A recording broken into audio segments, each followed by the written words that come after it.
खरं तर मी बोललो तर तो चोंबडेपणा वाटेल, पण नाही बोललो तर माझं मन मला खात राहील की स्वराज्याच्या हिताची गोष्ट नाही बोललो. पंत, जे बोलायचे ते स्पष्ट बोला.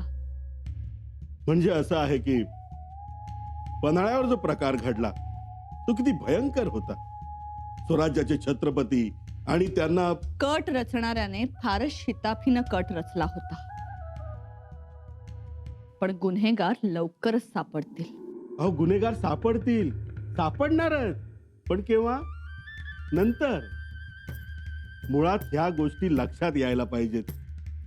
म्हणजे शंभूराजांच्या जीवाला धोका आहे ही काळ्या दगडावरची रेघ. म्हणूनच मला राहून राहून एक शहाणपणा सुचला आहे. तो शहाणपणा असा की एवढं मोठं स्वराज्य एक खांबी असू नये. म्हणजे म्हणजे असं रामास लक्ष्मण, कृष्णास बलराम हे पाहिजेच. पंत, काय म्हणायचंय तुम्हाला? जे म्हणायचं आहे ते अगदी स्पष्ट आहे, स्वच्छ आहे. बाळराजेंना राजा म्हणून तयार करावं. पंत, अहो काय बोलताय तुम्ही? राजाराम हित. जे राजाराम हित तेच स्वराज्याचं हित, तेच सर्वांचं हित. समजा उद्या होऊ नये, परंतु झालं. दुर्दैवानं शंभूराजे जखमी जायबंदी झाले तर केवढा अनर्थ होईल. स्वराज्य धोक्यात येणार, स्वराज्याची घडी विस्कटणार. पण ते आता शक्य नाही. का? राजाराम राजेंचं मंचकारोहण केलं होतं, विसरलात? आम्ही मंचकार होण्याच्या गोष्टी करत नाही, तर त्यांनी राजा बनण्याच्या तयारीत राहावं एवढीच अपेक्षा करतोय. पंत, आम्हाला सगळं पटतंय, पण आता आमची ती ईर्ष्या राहिली नाही.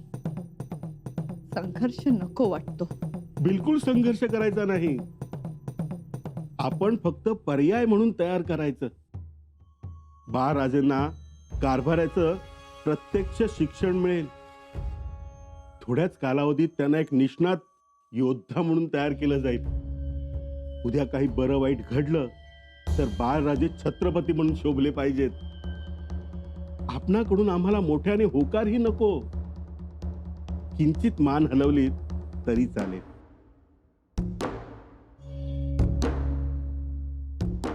आम्हाला विचार करू देत. आता एकच विचार, बाळराजेंची सुरक्षा. राणीसाहेब, माफी असावी, परंतु बाळराजे सुरक्षितच आहे. तसं आपल्याला वाटतं पंत, पण तसं नाही. आणि हे आपण पन्हाळगडावर घडलेल्या हकीकतीवरून लक्षात घ्यायला हवं. कदाचित तसं घडणारही नाही, परंतु राजांचा तसा आदेश आहे. राजांचा आदेश आहे बाळराजेंवर लक्ष ठेवायचं. त्यांच्या महालापासून ते महादरवाजापर्यंत बारकाईने लक्ष ठेवायचं. ते कुठे जातात, काय करतात, कोण कोण त्यांच्याशी बोलण्याचा प्रयत्न करतं, कोण कोणत्या आमिषाने पुढे येतं हे बघायचं. ते कसे उठतात, कसे बसतात, काय खातात, काय पितात हे देखील बघा. म्हणजे संपूर्ण देखरेख असणार बाळराजांवर. होय, संपूर्ण देखरेख. आणि त्यांच्यावर देखरेख आहे हे कोणाच्याही लक्षात येता कामा नये. पंत, जी. ही जबाबदारी तुमच्यावर.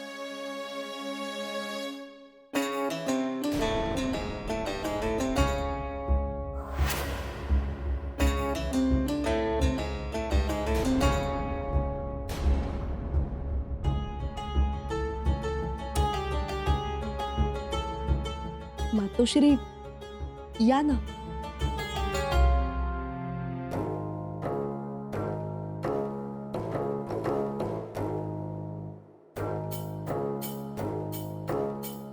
बसा. नाही, असू द्या.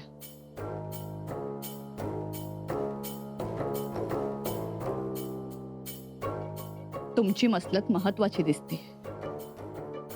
चालू द्या.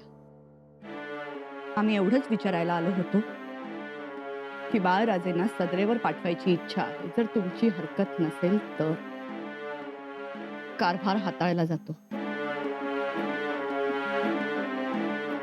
जरूर मातोश्री.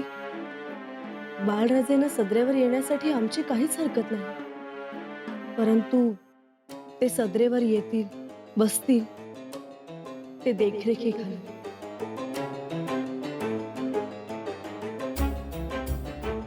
सुनबाई, मातोश्री, राजांचा तसा आदेश आहे. म्हणजे बाळराजेंनी आपल्याच घरात देखरेखीखाली राहायचं. माफी असावी, परंतु या गोष्टीत आम्ही काहीच करू शकत नाही. ठीक आहे. मग राजांना आमचा निरोप द्या. म्हणावा, आम्हाला ही गोष्ट मान्य नाही.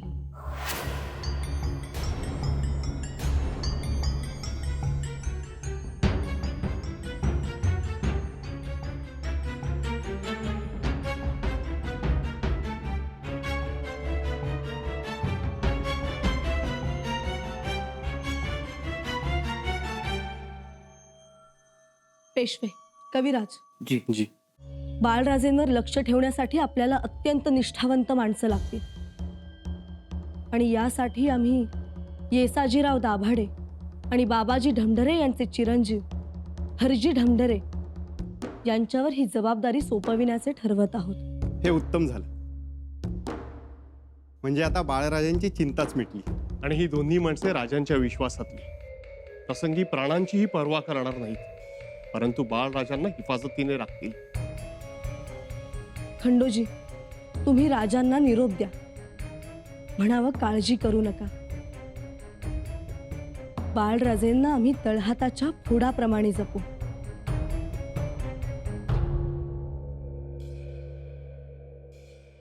राजांचा आदेश आहे बाळराजेंवर लक्ष ठेवायचं. त्यांच्या महालापासून ते महादरवाजापर्यंत बारकाईने लक्ष ठेवायचं. ते कुठे जातात, काय करतात, कोण कोण त्यांच्याशी बोलण्याचा प्रयत्न करतं, कोण कोणत्या आमिषाने पुढे येतं, हे बघायचं.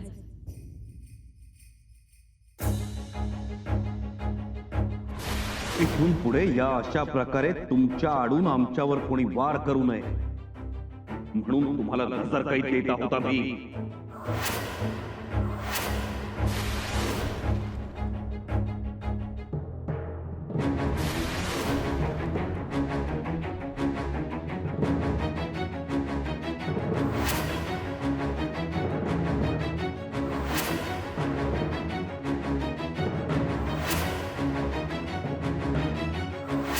सगळे सूत्रधार एक जात, सगळे सूत्रधार सापडणार.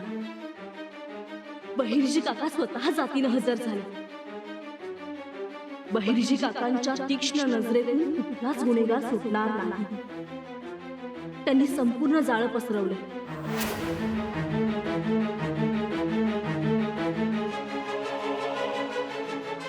बहिर्जी नाईकांचं पथक शोध घेत आहे. कोणीही सुटणार नाही. सुनबाई सहज बोलून गेली, पण ते बोल आपल्यासाठी होते का? तो इशारा तर नव्हता ना? इशाराच. काय अर्थ लावावा या सगळ्या गोष्टींचा?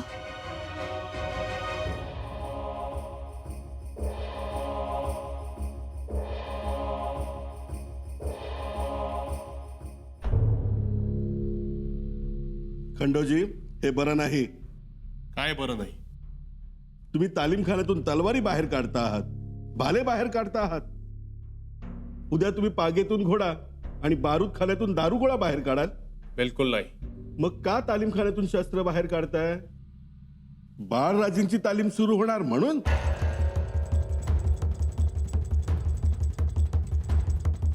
हो, आता बोला. ही मनमानी नाही का? ही मनमानी नाही, राजांचा आदेश आहे तो. मग आता बाळराजेंनी तालीमखान्यात करायचं तरी काय? तालीम कशी करावी? का त्यांनी शिकूच नाहीये? अहो, आज त्यांना 3,000ची मनसबदारी मिळाली आहे, पण निदान त्यांना तलवार तरी पेलता यायला पाहिजे. तालीमखान्यात तलवारी आहेत, बिना धारेच्या बोथट तलवारी. तुर्तास तरी बोथट तलवारी आणि भाल्यांनी खेळावं. ही काय लुटूपुटूची लढाई वाटली तुम्हाला? हा आदेश मागे घ्या. आदेश मागे घेतला जाणार नाही. तो राजांचा आदेश आहे आणि विचार करूनच दिला गेला असणार. त्यात मला किंवा कोणालाही बदल करता येणार नाही.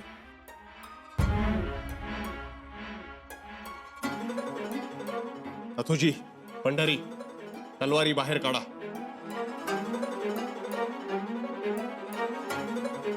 उद्या मी पन्हाळगडावर जातोय, परंतु शंभूराजांसमोर उभं राहिल्यानंतर रायगडावर काय काय कारवाई केली हे मला सांगावं लागेल. सांगा तुम्ही, पण माझ्या बुद्धीला पटत नाही. शेवटी तुमची आणि राजांची मर्जी. प्रश्न मर्जीचा नाहीये, बाळराजांच्या सुरक्षेचा आहे. धारदार तलवारी बाहेर काढा आणि बोथट तलवारी ठेवा. तलवारी आणि भाले मोजकेच असू द्या. निघा तुम्ही.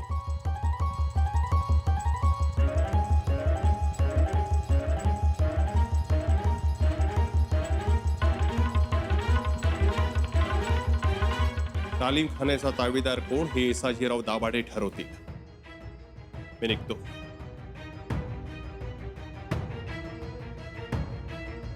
कमाल झाली. ही कालची पोरं जी आमच्या समोर लहानाची मोठी झाली, ती आज मला ज्ञान शिकवायला चालली आहेत. पंत, राजमातोश्री,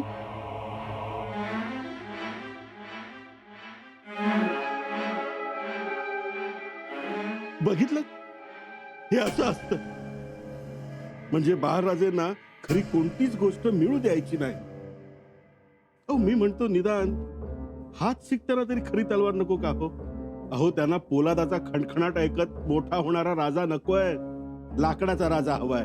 साध्या भुंग्या भिरडानं पोखरला जाणारा. पण हे सगळं बाळराजेंच्या सुरक्षेसाठीच आहे ना? अहो, सुरक्षेच्या नावाखाली कमरेची तलवार काढून घ्यावी. राजमातोश्री, बघा, खेळी तुमच्या ध्यानात आली तर मलाही सगळं नवलच वाटतंय. पंत, हो, बाळराजेंनी कुठे जायचं नाही, खेळायचं नाही. सोबत सरदार असणार, अंगरक्षक असणार. म्हणजे ही नजर कैद तर नाही ना?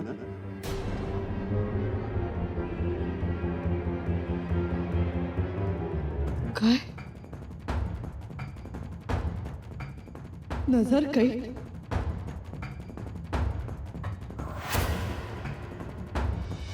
खंडोजी, खंडोजी,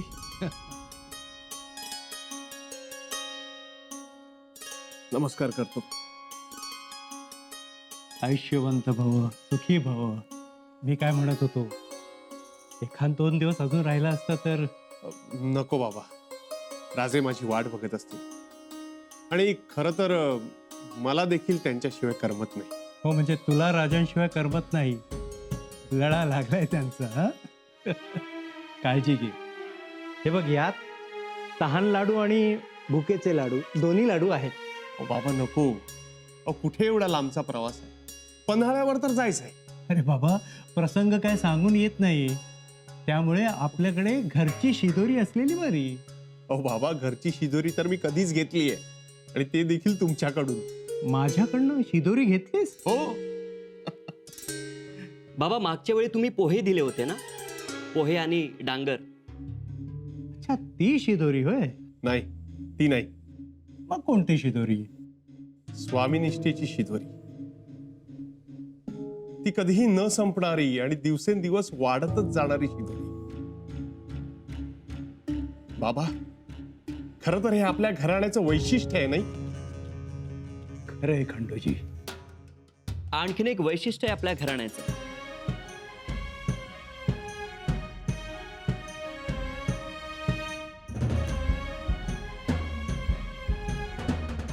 लेखणी. खरं तर ही लेखणी आपल्या घराण्याची ओळख. स्वामिनिष्ठ एवढी तीही महत्वाची आहे, हे विसरू नका खंडोजी. तुमच्याकडे लेखणी आणि माझ्याकडे तलवार. ती आहेच, पण लेखणी बाबांच्या नंतर मी समर्थपणे पेलली आहे. पेलायलाच पाहिजे दादा. लेखणीचं सामर्थ्य हवंच, पण प्रसंगी तलवारीलाही धार करून ठेवावी लागते, कारण तलवारीच्या धारेवर राज्य मिळवता येतं.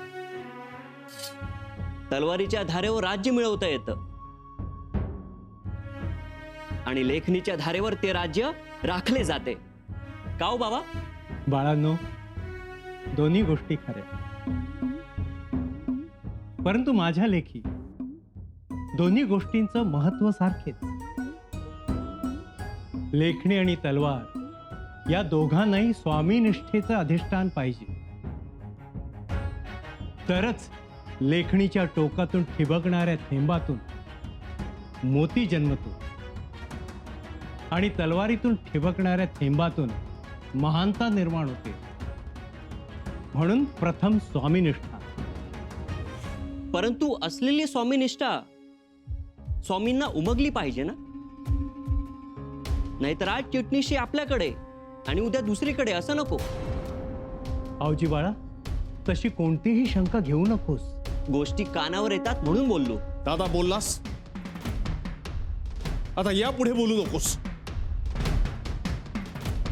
राजे पन्हाळगडावर जरी असले ना, तरी रायगडावर त्यांचं बारीक लक्ष असतं. इथे जे काही घडतं, जे बोललं जातं, ते त्यांना सगळं समजतं. त्यामुळे आवजी दादा, यापुढे तुम्ही सांभाळून बोला. म्हणजे हा इशारा समजायचा की माझ्यावरचा अविश्वास? मला एवढंच म्हणायचंय की स्वामींच्या अहिताचे काही बोलू नये. मी काय अहित बोललो? बाळानो, गैरसमज करून घेऊ नका. गैरसमज माणसाला पुरतो, उकरतो, फोडतो, हाल हाल करतो, होत्याचं नव्हतं करतो. म्हणून आपसात गैरसमज होऊ देऊ नका. प्रत्यक्ष खात्री करा.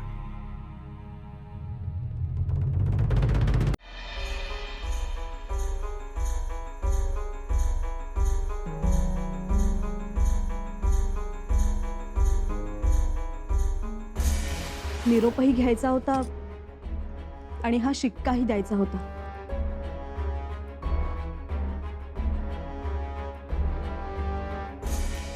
आम्ही गडावर नसू, त्यामुळे हा शिक्का आपल्याकडे ठेवा.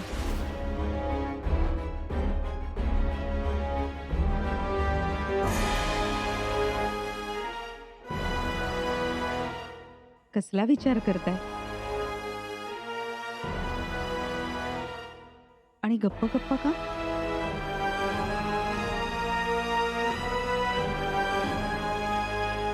ही शिक्क्याची पेटी सुनबाईंना द्याल? असू द्या हो तुमच्याकडे.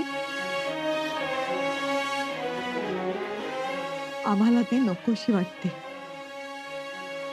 आणि ज्याची अमानत त्याच्याकडे असलेली बरी. अमानत म्हणत असाल तर ती सगळ्यांचीच आहे ना. सगळ्यांची असली तरी ती त्यांच्या नावे आहे,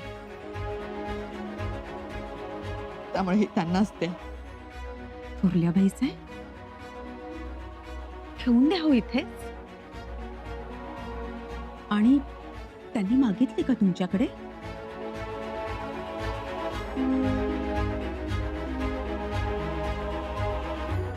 मागण्या अगोदर दिलेली बरी, आणि आता शिक्क्यापेक्षा काशी बरी वाटते आम्हाला. काय बोलताय तुम्ही? काशी, शिक्का आणि रायगडाची पुण्याई आहे का कुठल्या तीर्थक्षेत्राला? थोरल्याबाई साहेब, एक सांगू का तुम्हाला? सुनबाईंचा तुमच्यावर खूप विश्वास आहे, आणि म्हणूनच बाहेर जाताना शिक्कामोर्तब सुपूर्त केली त्यांनी तुमच्याकडे. विश्वास असता तर पुन्हा नजरकैद नसती आली आमच्या वाट्याला. नजरकैद? कसली नजरकैद? घ्या, म्हणजे तुम्हाला काहीच माहित नाही तर. महाराजांवर किती बंधनं घातली आहेत ते एकदा बघा तरी. फक्त दोरानं खांबाला बांधायचं तेवढं बाकी राहिलं. नाही हो थोरल्याबाई साहेब, असं काय म्हणता? आमचा नाही विश्वास. आधी सांगून नजर काही